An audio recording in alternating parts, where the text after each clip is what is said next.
Hola, bienvenidos a Escucha Podcast. Yo soy Álvaro López y entrevisto a todos los seres humanos que han tenido el valor de escucharse y que con su historia pueden inspirarte a maximizar el potencial que hay dentro de ti.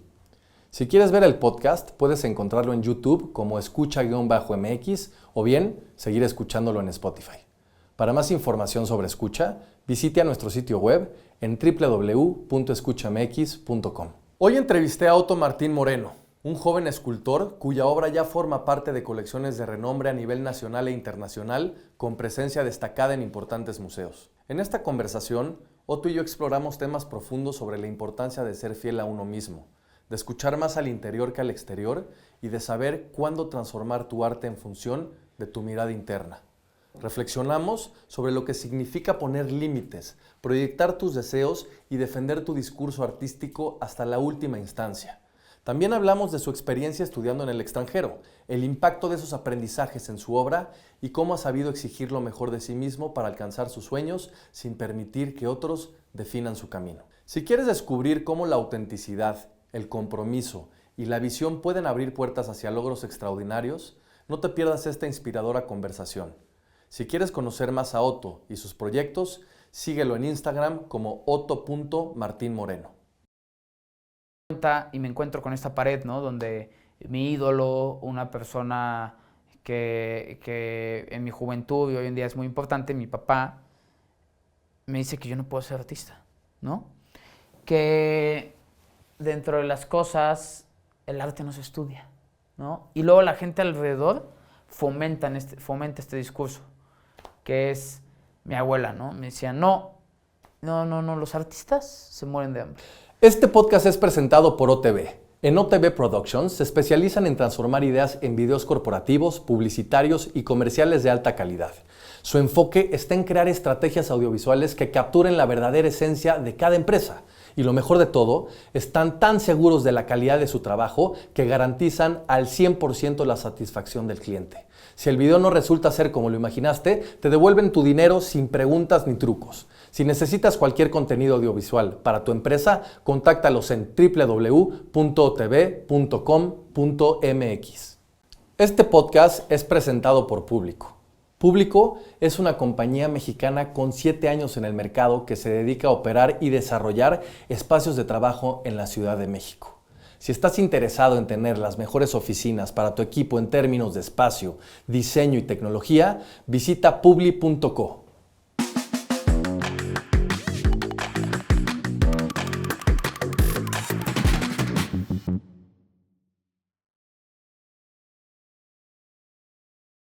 Mi querido Otto, bienvenido a Escucha Podcast. Gracias, Álvaro. Gracias por traerme. Al revés, mil gracias por estar aquí. Me encanta que estés aquí, que tengamos esta conversación. Desde siempre te lo he dicho y en otras pláticas, creo que tu carrera como artista me parece sumamente interesante, más a tu corta edad todo lo que has logrado. Entonces, pues que esta sea una plática en donde empecemos a conocerte un poco más desde lo que haces, por qué lo haces y que nos cuentes pues realmente quién eres. Y para empezar esto, mi querido Otto, me gustaría saber quién es Alejandro Martín Moreno. Luego me gustaría saber quién es Alex. Okay. Y por último, entender quién es Otto. No, feliz, es toda una historia. Bueno, pues creo que la identidad de todos va cambiando, ¿no? Con el tiempo te vas descubriendo y sigues descubriendo partes de ti. Por ende, tu identidad va evolucionando hacia diferentes virtudes, espacios, personas, ¿no? Que nos hacen ser quien somos. Entonces, Alejandro Martín Moreno es mi nombre real, mi nombre político, jurídico, legal, el cual me dan mis papás, Alejandro y Mariana. Yo nací el 27 de enero del 2000 y Alejandro es alguien interesante porque fue el personaje que creó la sociedad alrededor de mí. ¿Qué te digo con esto? Yo crecí en una casa con papás arquitectos, yo crecí con abuelos arquitectos, papá constructor. Mi mamá me empujó siempre a dibujar, a las artes. pero siempre fue Alejandro el arquitecto, Alejandro el constructor, Alejandro va a ser el arquitecto. Y es este personaje que empujan, ¿no?, sobre mí. Y fue conforme fui creciendo hasta preparatoria, cuarto de preparatoria, primero de preparatoria, en donde encuentro esta discrepancia con esta historia narrada que me impusieron, ¿no? Y fue donde empiezo a buscar las artes, empiezo a desarrollar piezas, empiezo a pintar. Y tratando de encontrarme a mí mismo, cuestioné este personaje y me di cuenta que sí, me llamo Alejandro, pero yo no quería ser Alejandro, ¿no? Ok. Al final del día fue difícil tomar esa decisión de destituir todo este bagaje cultural, familiar, ideológico que te dan. Y no lo destituís por completo, al final del día es tu esencia. Pero fue gracias a eso en donde empecé mi camino en las artes y por medio de la escultura y de la pintura encontré a Otto. Ok. Otto es un apodo que me ponen mis amigos, ¿no?, en primero de secundaria y me gusta porque fue justo esta identidad nueva, ¿no?, que yo le tuve que dar a mi personaje para poder darle el espacio que necesitaba y la libertad que necesitaba para romper con toda esta línea que mi familia o la gente cercana a mí veía alrededor de las artes plásticas. Entonces yo necesitaba crear toda una identidad nueva para no compararme o estar dentro del mismo camino que Alejandro. Y el que más me ayudó fue Alex. Alex fue el niño interior, Alex fue el niño que desde pequeño pintaba y dibujaba y exploraba y le gustaba jugar con pasteles, pero lápices, pero acrílico, toda esta esencia artística. Creo que hay un niño interior muy vivo, que nace alrededor de la experimentación y exploración, pero no podías, hoy en la realidad no puedes ser un niño grande, ¿no? O sea, si no, creo que tienes que usar a tu niño interior para darle fuerza, calor, energía al adulto o la persona que eres hoy, ¿no? Que hoy en día creo que soy Otto, ¿no? Hasta el momento, ¿no? Pero sí, esos son los tres personajes que han ido evolucionando conmigo, han ido cambiando. Platícanos un poquito, porque esto es muy interesante lo que dices, Otto, del niño interior, que cómo va acompañando, ¿no?, en diferentes etapas de la adultez.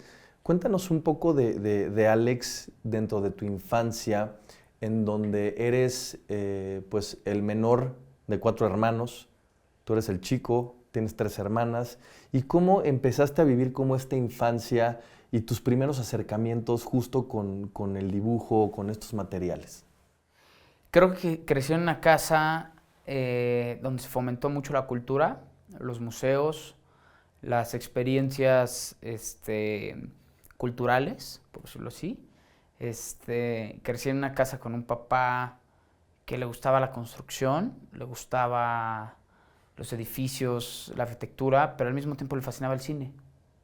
Y son esos detalles que se vuelven curiosos hoy en día dentro de mi práctica creativa, ¿no? Porque a mi papá le gustaba el cine, ¿no? Tanto, ¿no? Esta fascinación por el cine. Y luego está mi mamá, ¿no?, que es esta persona que siempre fue muy cariñosa, muy materna, por decirlo así, pero al mismo tiempo me empujó siempre a dibujar, a pintar. Y dentro de esos dos caminos también se encuentran mis hermanas, ¿no?, que pues me llevan 10, 7 y 4 años.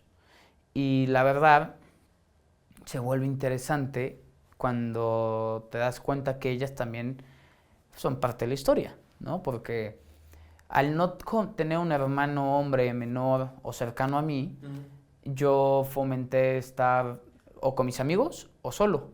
Y cuando estaba solo, buscaba emplear mi tiempo en dibujo, en pintura, en escultura, en exploraciones creativas que hoy en día no me doy cuenta lo que significaban en ese momento, ¿no? Al mismo tiempo, mientras hacía esto, veía películas. Entonces fui impactado por toda una escena cultural americana, europea, mexicana, por decirlo así, occidental, que le da cierto peso hoy en día también a todo el uso material de mis piezas, ¿no? Pero creo que Alex fue alguien que empujó mucho por siempre estar haciendo algo adentro del cuarto. Me empujé a estar siempre en mi cuarto pintando, dibujando y pintando y dibujando hasta que hoy en día es muy interesante abrir la carpeta de Alex, el niño chiquito, y ver los dibujos, los cuadros, y decir que todo empezó desde ahí, ¿no? Desde un inicio. Puedes ver las raíces del artista. Hay una historia en tu familia donde se dan cuenta muchos años después, cuando tú lo relatas, en donde pediste prestado dinero, me parece que a tu papá, para vender café o vender otro tipo de cosas, y en donde tú utilizabas justamente este préstamo para comprar materiales a una muy temprana edad y dibujar, al igual que haciéndole las tareas a tus amigos para comprar esos materiales. Cuéntanos un poquito cómo esa reflexión. Normalmente un niño utiliza estos recursos para otro tipo a lo mejor de objetos que podrían ser los normales o casuales para la edad, pero tú ya estabas ahí pintando o con tus materiales que ibas para empezar a crear este mundo que luego dio nombre a Otto, ¿no? Pues justo, yo me encontraba en cuarto de prepa y quería empezar a tener cierta solvencia económica para comprar materiales, comprar cualquier cosa, ¿no? No me gustaba depender de mis papás. Y empiezo vendiendo café, fue un fracaso. Sí, fue un fracaso total. Compré el café, le pedí prestado a mi papá 15,000 pesos y me los prestó. Compré el café, pero lo compré sin probarlo. Y entonces empecé a vender el café y el café sabía horrible, caray. Entonces no pude vender nada de café, recuperé los 15,000 pesos como pude, se los devolví, pero los recuperé aprendiendo a vender algo malo, ¿sabes? Algo que a la gente no le gustaba, pero la gente lo compraba. Entonces ahí es donde aprendí a vender y a hablar y darte a conocer con gente que no conoces, ¿no? A la par de esto, yo seguí buscando este capital, esta solvencia y empecé a vender tareas en la escuela, que fue el mejor negocio que he tenido, ¿no? Hasta entonces, ¿no? Lamentablemente, la gente paga por servicios porque es floja. Somos flojos, o sea, no queremos hacer cosas. Y lo ves en las plataformas hoy en día, ¿no? O sea, Rappi, Uber, todas estas plataformas solucionan un problema, ¿no? Porque somos flojos. Entonces, con el capital de las tareas empecé a ahorrar y a la par me metí a estudiar pintura y dibujo humano en una escuela en la del Valle. ¿Con tu dinero? No, mis papás pagaban eso. Ahí, o sea, tus papás te ayudaron en eso y tú pagas tus materiales. Sí, exacto. O sea, mis papás pagaban las clases, ellos pagaban las clases para un profesor que se llamaba Adrián y ahí es donde aprendí a dibujar, realmente. Aprendí a dibujar, a pintar y fue mi primer acercamiento académico con las artes plásticas. Llega un día en donde me dejan una tarea donde tengo que hacer un arco de papel. Hago 20 arcos de papel, se venden todos, y con el papel que me sobra hago mi primera escultura, que es el hashtag. El hashtag se queda en la maqueta de papel hasta que pude juntar un poco más de dinero con las tareas y la mando a copiar a un taller de herrería en acero negro con pintura automotriz. Entonces fue primero el acercamiento a las artes plásticas en una escuela realmente tradicional para niños, donde después, por medio de una tarea, me sobra material y hago mi primera escultura, la cual se copia en acero. Y una vez en acero, le tomo fotos, la mando a mi grupo de amigos, me contacta un amigo, me dice, oye, mi mamá quiere esa escultura. ¿Cuántos años tenías aquí, Otto? 17 años. 17 años. Sí, yo tenía 17 años y no sabían cuánto vender mi obra. Nunca sabes, ¿no? Estás empezando. Entonces, esa fue la primera pieza que compré y totalmente agradecido con esa familia, que me compraron, totalmente agradecido con esa familia. Y se vendió por 5,000 pesos, gracias a que un amigo quiso comprar esa obra. ¿Qué cambia, y perdón que te interrumpa. Dime. En este momento, cuando de una manera muy íntima descubres que lo que has practicado en los últimos años de tu vida, desde los dibujos de perspectiva en Miami, esta escuela donde te metieron tus papás, tú comprando tus materiales, haciendo estos arcos, la persona te voltea a ver, entiende lo que estás queriendo decir o le da un valor a tu trabajo y se vende.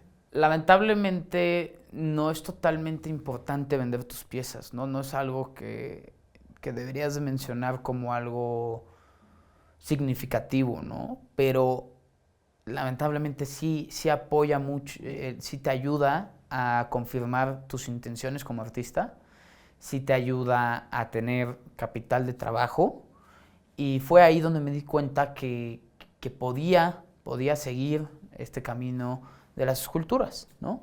Gracias a que una persona creyó en mí, ¿no? Entonces fue esa pieza en el tablero que detonó que yo siguiera explorando las artes plásticas, dado que encontré que había gente interesada en mi obra. Sí. En este momento, Otto,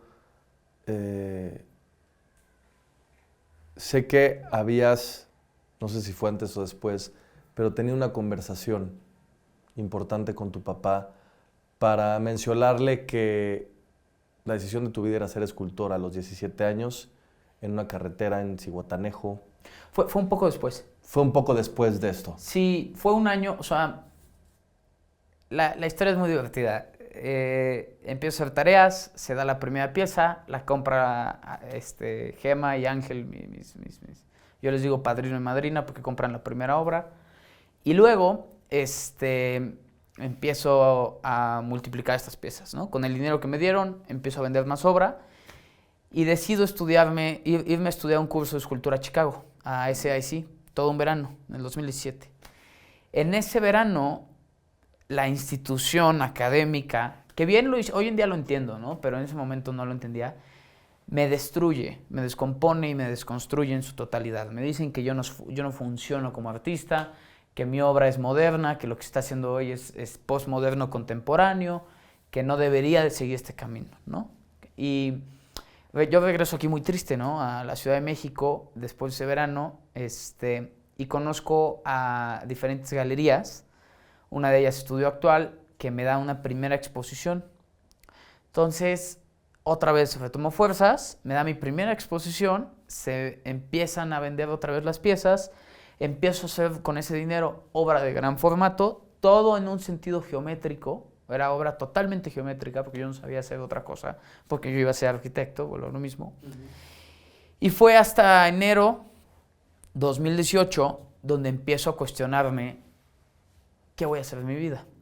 Para ese entonces, yo con el dinero de las esculturas me compré mi coche, me compré mi computadora, empecé a comprar material, empecé a ver que mi práctica me estaba dando frutos, ¿no? Y esos frutos me daban felicidad, me daban energía, me daban libertad, ¿no? Más que nada. Y justo es por lo que más peleo, por la libertad, ¿no? Por hacer lo que tú quieras, como tú quieras, ¿no? Porque es donde yo encuentro la pasión, donde encuentro la felicidad. Pero en el 2018 me doy cuenta y me encuentro con esta pared, ¿no? Donde mi ídolo, una persona que en mi juventud y hoy en día es muy importante, mi papá, me dice que yo no puedo ser artista, ¿no?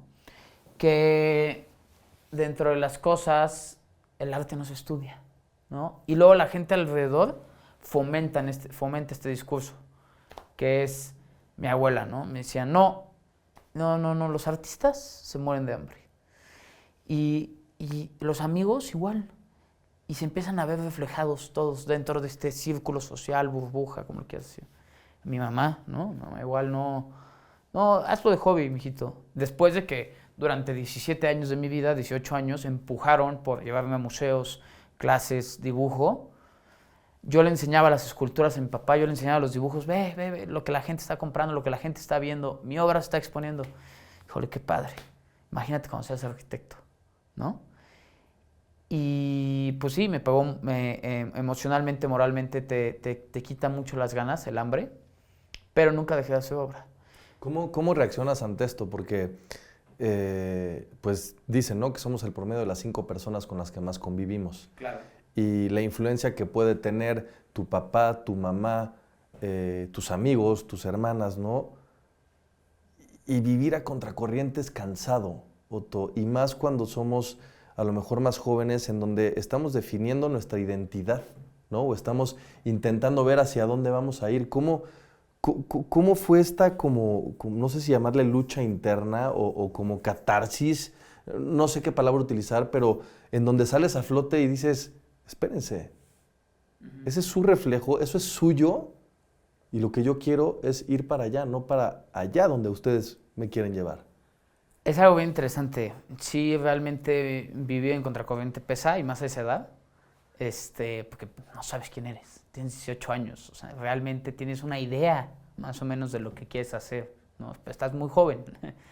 Y yo como válvula de escape utilicé el arte para solventar, destituir y expresar estos sentimientos de angustia, ¿no? Y pues no de un drama, pero sí de una pelea interna con toda la gente cercana a mí. Y creé un personaje que se llama John. John es una figura a la cual yo pintaba en mis cuadernos de preparatoria, en mis cuadernos de dibujo, y es una figura a la cual le hablo. Le explico, y es que yo quiero ser artista, la gente alrededor de mí no quiere que sea artista, y John se cansa de escucharme y se entristece, hasta que la historia cuenta, o la metáfora, me costó mucho tiempo, fue que John tuvo que, al escuchar a Otto, al artista, tuvo que matar a Alejandro, destruirlo, destituirlo de la faz de la tierra y darle la luz a Otto. Y desde entonces yo no he vuelto a ver a John, ¿no? Entonces, Esta plática que tienes con John, ¿la está teniendo Otto? Otto. ¿O la está teniendo Alex? Otto. Otto. Otto. ¿Es Otto hablando con John? Sí. Para ver qué va a pasar con Alejandro. Sí. Ok. Oye, en nuestra casa hay un arquitecto, que fomenta estos valores, que fomenta esta misión de vida, y nosotros no estamos de acuerdo con eso. ¿Qué hago, John? Y John le contestaba y yo platicaba con John. Y de esa forma encontré una válvula de escape, un camino para desquebranjar estos momentos, ¿no? Y seccionarlos, hasta que hubo diferentes personas, entre ellas mi primo Héctor, que me empujó mucho me decía, es que la gente tiene sus verdades, la gente tiene sus propias realidades y las construyen, ¿no? O sea, tú construyes tu propia realidad. Y su realidad no es la verdad absoluta, no hay verdades absolutas. Yo soy arquitecto, me dice, ¿cuál es tu miedo de ser artista? No, que me voy a morir de hambre. A ver, digamos que no te mueres de hambre. Luego, porque te voy a decir una cosa, ser arquitecto no es ningún paracaídas de oro, ¿no? Y es donde te empiezas a dar cuenta que estas ideas que nos imponen la familia, los papás, tienen cierta verdad, ¿no? Pero al final del día son miedos ocultos. Y creo yo que toma valor ir en contra de ellos, pero fue gracias a estas pláticas con mi primo en donde decidí hablar con mi papá en la carretera de Zihuatanejo, que decías, para decirle, oye, ya tomé la decisión y me quité un peso encima enorme, pero yo no quiero ser otra cosa más que artista. Con o sin ti, voy a ser artista. Antes de seguir con esta parte de la historia, me encantaría regresar un poco a estas pláticas con John. Uh-huh. ¿Cómo eran esas pláticas? ¿Era un tema de escribirlo? ¿Era un tema de verte a ti mismo en una realidad, teniendo una conversación interna? ¿Era en una salida en moto yéndote a una carretera? ¿Cómo empiezas a dialogar contigo mismo para tomar justo estas decisiones? John existe en los momentos donde nadie existe, realmente. Cuando estoy ausente de la realidad, cuando estoy pensando en otras cosas, es donde se me aparecía este personaje. Me preguntaba, oye, pero ya estás teniendo exposiciones en Estados Unidos, pero ya estás vendiendo obra monumental, pero ya tienes coleccionistas. ¿En serio no vas a ser artista? ¿No? Y esto me lo decía, yo me lo decía a mí mismo y yo me contestaba, ¿no? No, es que no puedo porque es que el arte no se estudia y me repetía todas las verdades que yo sabía que no eran ciertas, pero me repetía lo que la gente me decía. Hasta que estas conversaciones con John se transmitían en los cuadernos, ¿no? Porque esto sucedía cuando el profesor de biología estaba explicando la fotosíntesis y yo no estaba poniendo atención, yo estaba pensando en mi futuro. Y es ahí donde pintaba a John. O cuando tenía discusiones con mis papás sobre esto, la discusión acababa muy bien. Paz, siempre hubo paz en mi casa, nunca hubo violencia en ningún sentido, pero estas discusiones, diálogos, terminaban yo sentado en el escritorio pintando a John, gritando, enojado, triste, lo pintaba. Y siempre lo pinté. También porque de esa forma plasmé una evidencia de estas fricciones entre encontrarme a mí mismo, escucharme a mí mismo y no dejar que los demás impongan o proyecten algo sobre ti, ¿no? ¿Qué pasa cuando entierras a Alejandro? Me libero, totalmente. Mi vida, todo se magnifica, se vuelve exponencial. Esto sucede en el 2019, enero de 2019, tomo la decisión de decirle a mi papá que quiero ser artista, con o sin él. Él decide apoyarme al 100%, pero aparte se vuelve interesante que cuando te escuchas a ti mismo, las cosas se empiezan a alinear. No dejé de trabajar por mi obra, no dejé de trabajar por mis piezas, pero los eventos se empiezan a acomodar para que todo esto se fomente y se haga un cuadro mucho más brillante, mucho más grande, dado que estás cumpliendo con lo que debes de hacer, ¿no? Te estás escuchando a ti mismo, estás siguiendo lo que tú crees que es bueno para ti. Entonces, una vez que tomé la decisión, decidí aplicar a diferentes universidades en Estados Unidos. Yo no quería estudiar artes plásticas en México. Quería tener la mayor facilidad técnica posible, porque yo quería ser escultor. Y es cuando decido empezar a buscar universidades en Estados Unidos. ¿Por qué decides Pasadena? Llega un punto que me doy cuenta que en México fomentan una institución, una academia relativamente conceptual. No buscan darte la técnica de producción o de factura o de materiales que yo buscaba. Entonces, comienzo a buscar universidades en Estados Unidos donde encuentro diferentes top 10 universidades en artes y diseño. Una de ellas fui a ver Pratt, fui a ver RISD, fui a ver SAIC.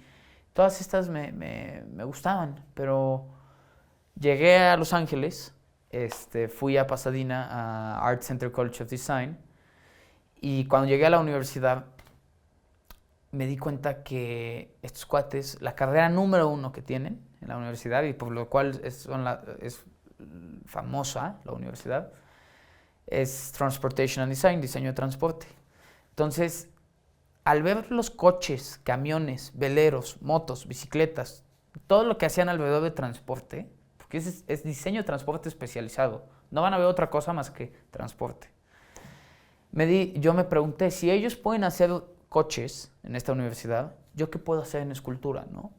Entonces, Art Center College of Design me dio las facultades para no solo estudiar artes plásticas y tener las habilidades conceptuales, textuales, académicas, plásticas de un artista, sino para saber que cualquier idea que quiera hacer la puedo materializar. Y fue un trayecto muy interesante esa universidad. Fueron 3 años de universidad, pero esencialmente fue eso. Cómo cualquier idea se puede convertir en un producto, en un objeto, en un espacio, en la realidad, materializarlo. Sí. Ahora, tú llegas con tu obra geométrica. Claro. Que tenías el hashtag, que fue tu primera obra, el compa, cubos de Fibonacci, lo que empiezas a hacer y a materializar como tu sueño como escultor. Sí.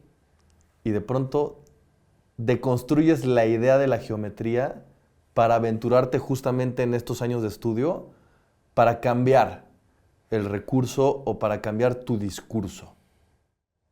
El discurso siguió siendo el mismo, ¿no? O sea, la experiencia tridimensional, la idea de ser escultor. Me compré la idea de que quería ser escultor. No me gustaba pintar. Y eso es una lástima porque no tomé clases de pintura en la universidad. Durante 3 años lo único que me dediqué es a producir escultura. Y llegas con este cuerpo de obra geométrico, en acero, monocromático, y gracias a diferentes profesores, ¿no? Empiezas a darte cuenta que hay un mundo vasto de experiencias estéticas, ¿no? Del mundo del arte como tal. Y eso te lo dan por medio de ciertos empujoncitos conceptuales académicos, ¿no? Empecé a estudiar historia del arte, clásica, moderna y posmoderna. Empecé a estudiar historia del arte contemporánea, empecé a ver galerías, te empiezan a hacerte cuestionar tu identidad como artista, quién eres tú, qué quieres hacer, a dónde vas, ¿no? Y fue por medio de... Fueron realmente 5 profesores, ¿no? Que la facultad de esa universidad es increíble, porque ahí te das cuenta lo que es realmente un profesor, ¿no? Alguien que se interesa por ti, que vela por ti, que vela por... O sea, son esas clases de personas que si ven que te entregas a ellos, ellos se entregan a ti. ¿Y por qué? Una especie de mentores. Sí, fueron gente muy importante.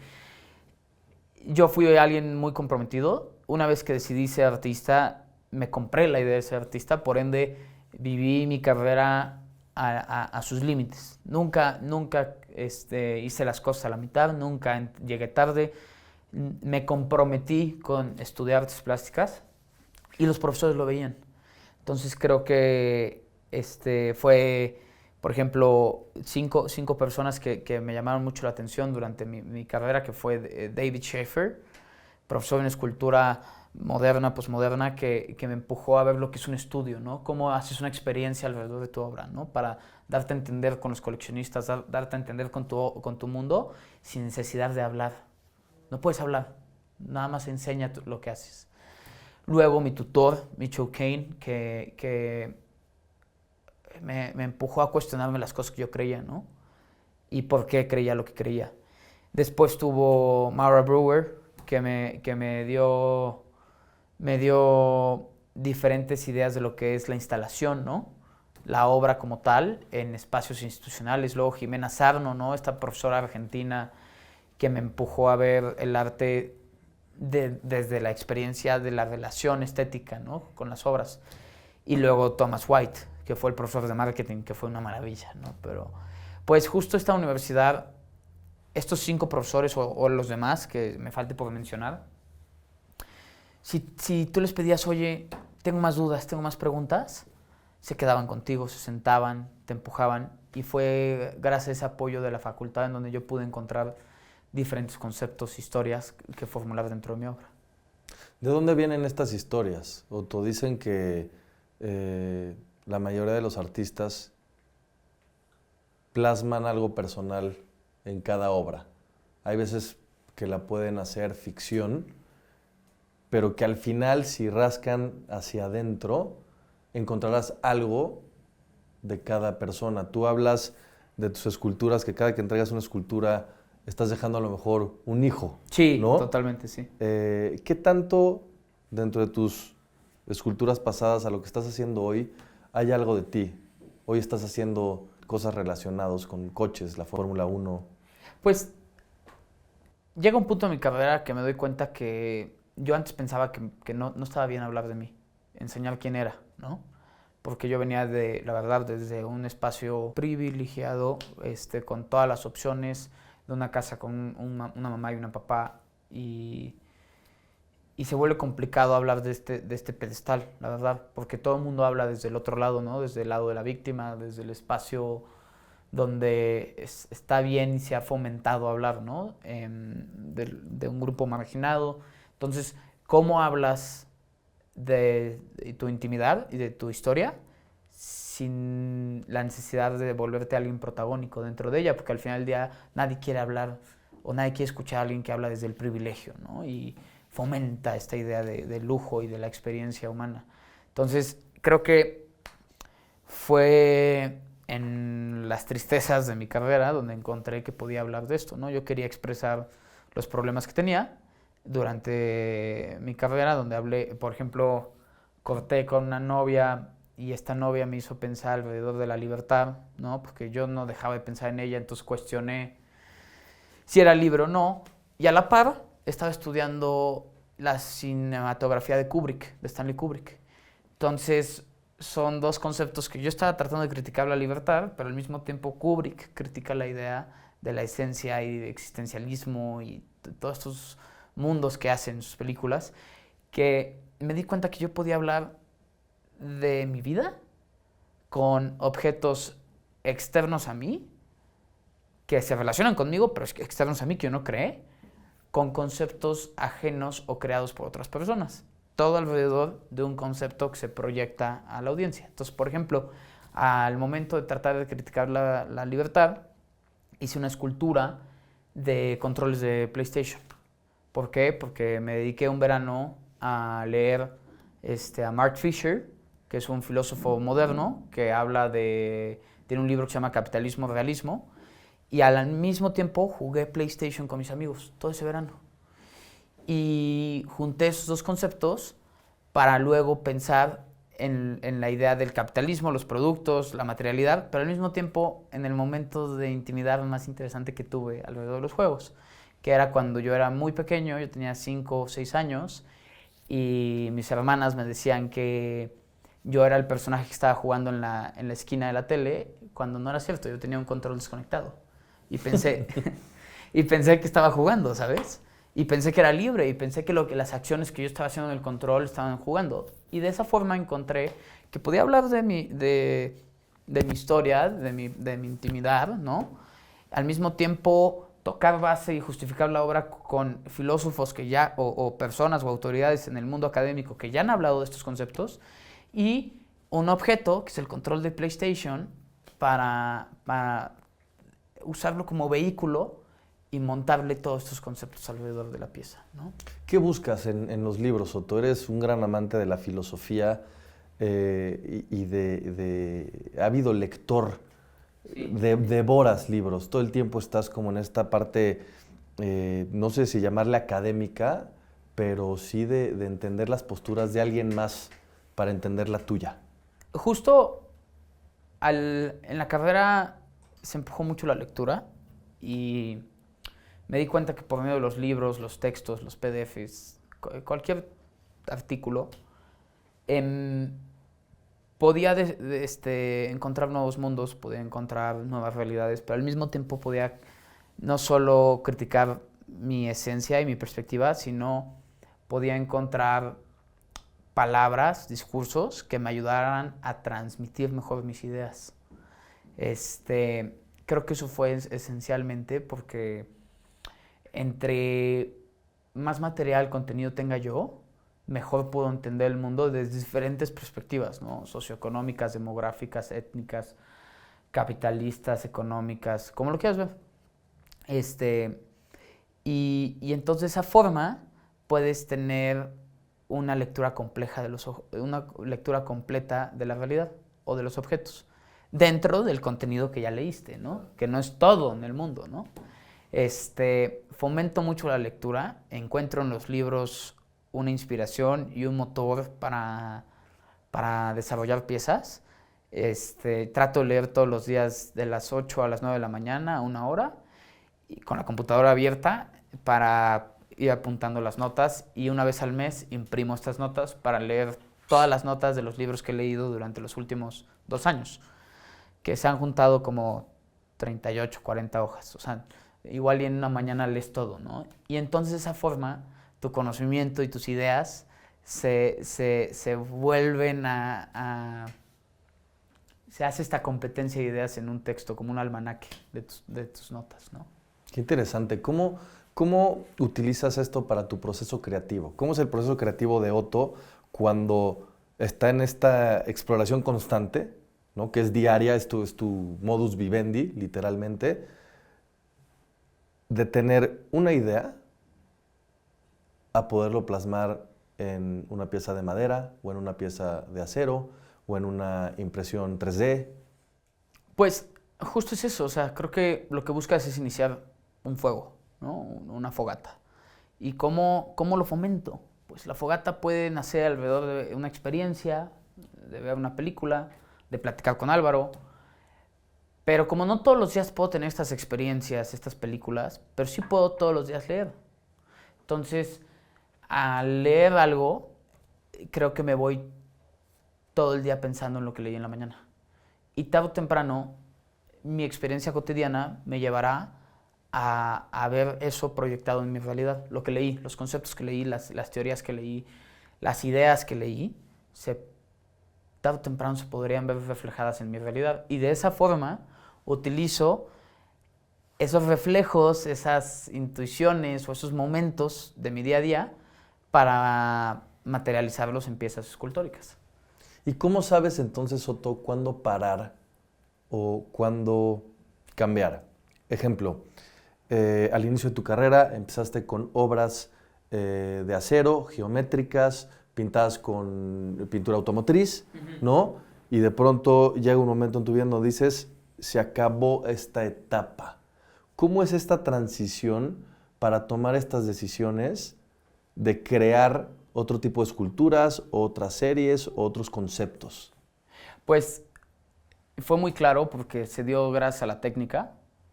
Yo hacía mucha obra geométrica porque todas mis piezas las hacía en maquetas de papel. Cuando llego a Los Ángeles me empujan a un mundo digital en su totalidad, o sea, te hacen experto en software de diseño 3D y de programación, no programación, de diseño gráfico bidimensional y cómo lo puedes traer a la realidad. Entonces fue gracias a estas técnicas digitales en donde yo empiezo a cambiar y llevé muchas obras geométricas al mundo digital para hacerlas perfectas en los límites de la computadora y después traerlas a la realidad. Pero fue cuando me doy cuenta que estos espacios me dan habilidades que no tendría en la realidad. Entonces, ¿por qué voy a llevar la geometría, que ya lo puedo hacer en papel, a un mundo digital? ¿Por qué no exploro otros conceptos? ¿Por qué no exploro otros materiales? Y es donde tomo una clase que se llamaba Digital Castings con Jenny Rodenhouse y Philip Koski, donde estos dos profesores nos enseñan lo increíble que es el mundo digital en el sentido de los objetos, ¿no? Entonces aprendí a modelar en Blender y me dieron toda esta idea de que existen casas o warehouses, bodegas de archivos tridimensionales en Internet. Y fue donde yo extrañé mucho la Ciudad de México. Entonces hice una serie de piezas donde utilicé madera, utilicé las formas y las composiciones de la obra geométrica, pero utilizando el perímetro de la Ciudad de México, el cual saqué de Google, lo exporté a Illustrator, de ahí lo pasé a un programa de modelado 3D, lo modelé y lo deformé y luego lo junté en 3 unidades. A la par de este proyecto decidí que quería hacer una vela de López Obrador, ¿no? ¿Y por qué? Porque encontré la cabeza de López Obrador en internet, ¿no? Entonces, son como momentos donde tu práctica te va llevando a explorar nuevas ideas y por medio de esos brinquitos, poco a poco, tu obra empieza a cambiar, ¿no? Hasta que llega un punto en el cual encuentras un concepto donde te quieres sentar y puedas explorar durante 1 o 2 años, ¿no? ¿Cómo es despedirte de esa etapa de Otto en su evolución? Es difícil porque las obras te las sigues encontrando en la realidad y te cuestionas mucho por qué hacías eso, ¿no? Y me encantan mis piezas geométricas, nada más las siento como cuerpos vacíos porque giran alrededor de la estética y del placer de la experiencia. Pero no hay una historia íntima que refleje a mis hermanas, a mis papás, ¿no? Y entonces fue eso lo que me dio la carrera, ¿no? Poder utilizar mi vida para poder proyectarme en mis piezas. ¿El compa no refleja esto? El compa sí lo podría reflejar en algún sentido, pero mínimo, apenas y esboza, en el sentido de que el compa es una figura geométrica que expresa y proyecta este sentimiento de soledad en el estudio, que tuve yo cuando tenía 17 años, cuando trabajaba en mis piezas, pues estaba muy solo. Entonces formulé una pieza geométrica que se sentara en el estudio y con el cual pudiera platicar. Realmente se hizo como eso, como una idea de necesito alguien con quien platicar, pero no narró una historia, me explico, de mi juventud o algo que a mí me genera cierto placer. Ahora, también las piezas de hoy en día no solo giran alrededor de las historias íntimas, sino también de conceptos genéricos o universales que le afectan a todos, ¿no? Entonces, por eso se vuelve un vehículo estético tridimensional mucho más rico que las obras geométricas. Otto, tienes 24 años y estás en grandes colecciones, no solamente a nivel nacional, sino a nivel internacional. ¿Cómo llegas a que un museo adquiera una pieza tuya en Estados Unidos? ¿Cómo llegas a estas grandes colecciones, independientemente de mostrar tu obra al principio a tu primer círculo y luego apoyándote a diferentes galerías? Pues no te das cuenta cuál va a ser el dominó que va a tirar la siguiente pieza, ¿no? Entonces, creo que es algo esencial escucharnos y darnos la oportunidad de fallar, experimentar y fallar, hasta que tarde o temprano le das la oportunidad a esa persona, que en su momento fue una galerista tejana que se llamaba Adriana Cisneros, la cual me ayudó a tener una exposición en el Jardín Botánico de San Antonio, donde vieron mis piezas los curadores del Museo McNay, de la colección McNay de Texas de San Antonio, y fue hasta después donde escucharon mi historia en una plática TED Talk que igual consiguió la señora Adriana Cisneros, la cual empujó mucho mi obra, la cual creyó mucho en mí y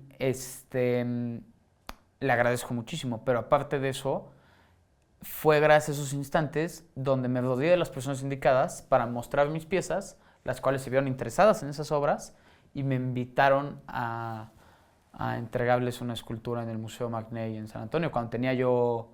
La pieza se vendió cuando tenía yo 19 años, se entregó por temas de pandemia y movimientos, se entregó hasta marzo 2020. Sí, tomó cierto tiempo institucional, por decirlo así. Sí. Y sí, es interesante, no sé, no hace mucho no platicaba eso. Sí. Ahora, dentro de tu proyección como artista, Otto, eres una persona que reta no solo el status quo de la materia o de las corrientes filosóficas, sino que te retas a ti mismo. Y hay una anécdota que me encantaría que nos platicaras, en donde, y voy a abrir un paréntesis, creo que en términos de lo que te vendieron en Pasadena, en donde podías hacer lo que quisieras técnicamente, ¿no? Porque por eso también fuiste a estudiar ahí, hubo un proyecto que no te dejaron hacer y que sales de la escuela para intentar fundir aluminio o un tipo de experimentación. Y le escribes una carta al director general de la escuela porque no te dejan hacer este tipo de práctica. Y no te quedas ahí y vas afuera a buscar justamente ese tipo de práctica en un estacionamiento con un primo. Cuéntanos un poquito de qué pasó ahí. Es algo bien interesante cuando te das cuenta que el no es muy fácil. Todo el mundo te va a decir que no. No se puede, no, eso no funciona, no y no para todos lados. Y pues tarde o temprano te das cuenta que a la gente le gusta decir que no. Entonces, es interesante saber que depende de ti lo imposible, ¿no? Y una vez que te das cuenta que no hay imposibles, pues entonces depende de ti darle solución. Y entonces yo quería fundir, hablé con el director de taller, le dije, oye, voy a comprar un horno pequeño para fundir aluminio. Me dijo que sí. Y digo, la experiencia hacia el maestro, ¿no? Hoy en día si volviera a pedir permiso, todo lo haría por escrito. El tema es que todo fue verbal. Y es ahí donde pues, no funcionó el proyecto. El caso es que compro el horno, compro todo, hago la caja con arena y el día que lo voy a prender me dicen, híjole, ¿qué crees? Hablamos con los de recursos humanos, me dijeron que es muy peligroso, no se puede. Pero sí, te pregunté, compré los materiales, sabías, pasó un mes, me organicé. Y el tema es que como todo fue por escrito, por oral, por pláticas, no tenía nada para justificar. Entonces todo por correo, todo por WhatsApp, siempre hay que justificar, todas las operaciones, todo, siempre, confirmar, para entonces no irte con el yo pensé, es que tú decías, o yo me acordé, o tú me habías dicho, eso no funciona. Siempre hay que estar congruente con lo que pensamos. Pero bueno, entonces negaron el proyecto y yo busqué a mi primo Martín Cano, que se lo agradezco muchísimo, y me dejó fundir aluminio en su garage. Sí, me dejó. O todo esto es peligroso. Es peligroso. Pero llega un punto en el cual uno entrega su vida a sus piezas. Entonces, he estado en peores momentos, circunstancias, ¿no? Yo creo que no me gustaría decir que me gustaría morir de mi obra, pero si algo me tendría que pasar, va a ser alrededor de las piezas. Te expones a químicos, te expones a resinas, te expones a... Un día me puse a hacer esculturas con PVC, me puse a quemar plástico, ¿no? O sea, ciertos momentos donde arriesgas todo por estar con tus piezas y hacer de esas ideas una realidad. Entonces, sí me arriesgué. Lamentablemente, estas experimentaciones no fueron exitosas. Se fundió el aluminio, no funcionó, pero ya está. Lo hice, me explicó, llegué hasta las últimas instancias. ¿Y qué pasó? Regresé a México, volví a hacer la obra y ya fui a una fundición de calibre institucional para fundir las piezas que yo quería fundir. O sea, no hay imposibles. Y si esa persona me hubiera dicho no se puede, hubiera buscado a alguien más. Y creo que en el mundo material siempre hay una solución. Siempre, a todo hay una solución en los proyectos, en la fabricación, que si quieres volar una pieza, que si la quieres partir a la mitad, que si la quieres meter, que oye, es que la queremos poner abajo. Todo tiene solución, todo se da. Nada más el conflicto es cuándo y cuánto tiempo, ¿no? ¿Y cómo? Y cuánto cuesta. Sí, ¿y cuánto cuesta? Importantísimo. Sí. Hablando de no imposibles, Otto, tú tienes una proyección o imagen de ti hacia un futuro, en donde pues te vas haciendo estas preguntas para ir tomando los siguientes pasos que quieres, valga la redundancia, tomar dentro de tu carrera profesional y en la parte personal. Si tú hoy te encontraras saliendo ahorita a Otto, en la calle, en la banqueta, 10 años después,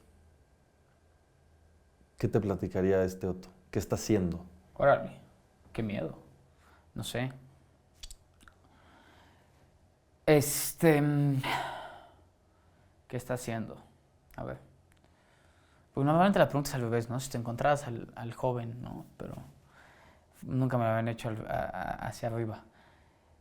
Creo en mí, para empezar. Entonces, creo que la idea de... ¿Y por qué creo en mí? Porque creo en mi obra. Y yo no soy artista y no quiero ser artista por el hecho de la satisfacción que me da hacer mis piezas, sino porque quiero hacer obra, no hay, es una necesidad, ¿no? Entonces el proyecto gira alrededor de nunca dejar de trabajar, nunca dejar de hacer obra, y gira también alrededor de vivir de la obra, ¿no? Entonces, dentro de las primeras cosas que me diría es que creo yo que estamos viviendo de la obra, el taller sigue en pie, hemos hecho diferentes ideas alrededor de lo que construiste en los últimos 3 años, ¿no? Bueno, que hemos platicado aquí. Las piezas se están exponiendo cada día mejor, se han vendido mejor. Podríamos pensar en eso, ¿no? Pero creo que si me dijera otra cosa, o sea, si me dijera que no, oye, lamentablemente no funcionó, ¿no? Que no entiendo por qué me diría eso. Pero digamos, en el caso hipotético distópico de la realidad, que me dijera no funcionó, no estamos viviendo la obra. La pregunta sería, ¿pero seguimos haciendo obra? Lo más probable es que me dijera que sí. no tienes que vivir de tu obra para ser artista. Puedes, la mayoría de las personas son artistas que tienen trabajo en un segundo plano. Con eso solventan su práctica. Y está bien, se vale. No te puedes regir por el sistema, ¿no? Y más que nada porque es un mercado muy competitivo y muy variable. Entonces, creo yo que lo más importante es que te comprometas a tus piezas, a tu práctica. Si no puedes vivir de ellas, busques la forma de seguir haciéndolas, ¿no? Como yo hacía tareas, como yo vendía café, ¿no? Entonces, ¿qué creo que me diría? Lo más probable es que vivimos de la obra, que tenemos obra, la obra institucional se ha ido exponiendo, que hay pláticas, ¿no? O sea, qué padre pensar en eso, ¿no? Y sí me proyecto ahí. Sí me proyecto cada vez en un artista más académico, más institucional, con una trayectoria mucho más sólida y basada y justificada en el lado académico, ¿no? No solo en el hecho de, soy artista porque quiero. Todo tiene una justificación. Entonces, creo yo que me diría que todo va bien. Y si no, también va bien. No pasa nada. O sea, la carga se acomoda en su camino. Todo se encuentra en el trabajo. Creo en el trabajo. O sea, yo no puedo vivir sin trabajar, ¿no? Pero porque es de ahí donde me siento totalmente completo. Entonces, lo más probable es que todo estaría bien. Sí. Para cerrar, mi querido Otto. ¿O tú qué opinas? ¿Qué crees que pasaría? En cuanto a tu carrera profesional, dentro de 10 años, sí. Creo fielmente en tu trabajo, en que vas a estar en grandes colecciones, en grandes museos, con obra pública, y yo creo que hoy no hemos visto ni la punta del iceberg de lo que Otto va a hacer en los próximos años. Eso creo. No se me pasaría por la mente pensar que una persona que piensa como piensa, que dedique el tiempo como lo dedica a su pasión y a su escucha interna y a su arte, que no lo esté haciendo y que no viva tampoco de eso. Es lo más importante. Nunca dejar de hacer obra. No, gracias. Porque dejarías de ser tú y dejarías de existir. Y si tú renunciaste en ese momento, Alejandro, tomando una decisión, teniendo conversaciones complejas con John, teniendo conversaciones con el compa dentro de tu soledad y descubriéndote en el día a día, me parece que esta evolución en una corta edad, ¿no? Y lo vuelvo a decir, creo que en 10 años el potencial es increíble porque ya está demostrado. Y no solamente validado por ti, sino validado por los demás y por una crítica y lo más importante, por todo lo que tienes que decir. No paras. Sí. Y a la velocidad que vas, no dicho solamente por mí, es mucho más rápida que la del promedio. Y ahí tienes muchas ventajas. La edad no, pero sí, totalmente. Gracias, Álvaro. Gracias. Por último, querido, me encantaría entender y saber cuál crees que es tu superpoder y cómo este impacta al mundo que te rodea. Creo que yo no veo la vida en una polaridad. Yo no veo las cosas... Mi superpoder es ver la vida como es, creo yo. No engancharnos en la tristeza, no engancharnos en las emociones, ¿no? O sea, la vida se da y es nuestra responsabilidad actuar sobre ella. Entonces, el superpoder de Otto es actuar día a día con las cartas que le dan, con lo que tiene y con lo que va a tener. No me enfrasco en la tristeza, en el problema, no me enfrasco en el justificar, en las culpas. Busco seguir adelante, ¿no? Porque todo es temporal, todo avanza, todo cambia. Entonces, entender la fragilidad de la vida que tienes, el momento espontáneo que tenemos en este universo y disfrutarlo, ¿no? Ser un poco hedonista dentro de ese camino. Sí, claro, darte tus gustos, tus placeres, porque a veces somos muy duros con nosotros mismos y creo que el superpoder está en eso, en saber que todo se resuelve, todo tiene solución, todo se puede, nada es imposible y no no veo las cosas como buenas y malas, solo las veo como cosas. O sea, no divido el mundo entre cosas padres y bonitas. Que luego es complicado, porque cuando pasan cosas muy padres, igual no las cachas o las recibes con esa emoción que deberías. Y cuando pasan cosas muy malas, tampoco, ¿no? O sea, en los extremos, y me choca usar la palabra muy, pero en los extremos es donde pierdes esa idea. Pero este superpoder te ayuda a avanzar, y avanzar rápido, porque te enfocas y te enfocas y te enfocas hasta que no dejas de trabajar, ¿no? Te podría decir que subsecuente a ese superpoder es la adicción a trabajar, pero no está tan padre decir eso. La pasión a trabajar. Cambiamos la Sí, retórica. ¿verdad? Sí, es pasión. Es pasión porque no lo puedes dejar de hacer. Sin duda. Sí, te entregas a tu obra, te entregas a tu práctica y vives con ella, ¿no? En su totalidad, ¿no? Que es difícil cuando convives a otras personas que no te entienden en ese sentido o compiten contra ese sentimiento de pasión y vida, ¿no? Que tienes por tus piezas o tu trabajo, el que sea, ¿no? Pero sí. Mioto, es un placer platicar contigo, es delicioso.